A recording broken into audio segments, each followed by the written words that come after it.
Saul's jealousy of David. After David had finished talking with Saul, Jonathan became one in spirit with David, and he loved him as himself. From that day, Saul kept David with him and did not let him return to his father's house. And Jonathan made a covenant with David because he loved him as himself. Jonathan took off the robe he was wearing and gave it to David, along with his tunic, and even his sword, his bow and his belt. Whatever Saul sent him to do, David did it so successfully that Saul gave him a high rank in the army. This pleased all the people, and Saul's officers as well. When the men were returning home after David had killed the Philistine, the women came out from all the towns of Israel to meet King Saul with singing and dancing, with joyful songs and with tambourines and lutes.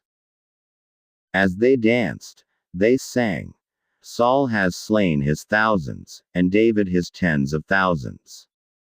Saul was very angry. This refrain galled him. They have credited David with tens of thousands, he thought, but me with only thousands. What more can he get but the kingdom? And from that time on, Saul kept a jealous eye on David. The next day, an evil spirit from God came forcefully upon Saul. He was prophesying in his house, while David was playing the harp, as he usually did. Saul had a spear in his hand and he hurled it, saying to himself, "I'll pin David to the wall." But David eluded him twice. Saul was afraid of David, because the Lord was with David but had left Saul. So he sent David away from him and gave him command over 1,000 men, and David led the troops in their campaigns. In everything he did he had great success, because the Lord was with him. When Saul saw how successful he was afraid of him.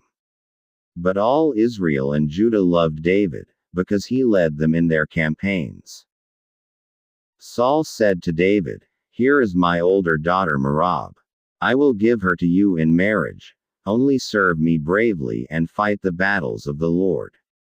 For Saul said to himself, "I will not raise a hand against him. Let the Philistines do that." But David said to Saul, "Who am I, and what is my family or my father's clan in Israel, that I should become the king's son-in-law?" So when the time came for Merab, Saul's daughter, to be given to David, she was given in marriage to Adriel of Meholah. Now Saul's daughter Michal was in love with David, and when they told Saul about it, he was pleased. "I will give her to him," he thought, "so that she may be a snare to him and so that the hand of the Philistines may be against him."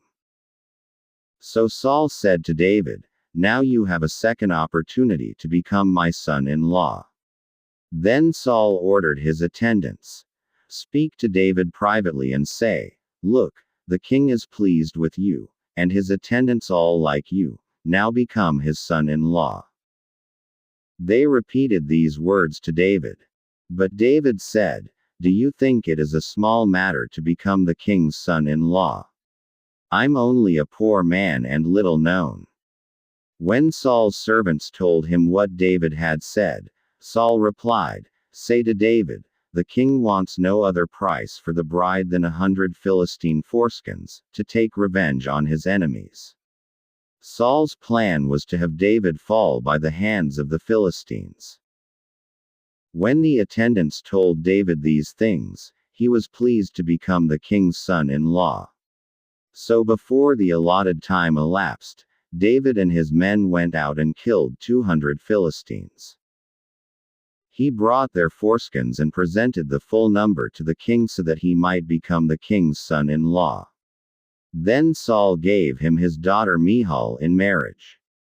When Saul realized that the Lord was with David and that his daughter Michal loved David, Saul became still more afraid of him, and he remained his enemy the rest of his days.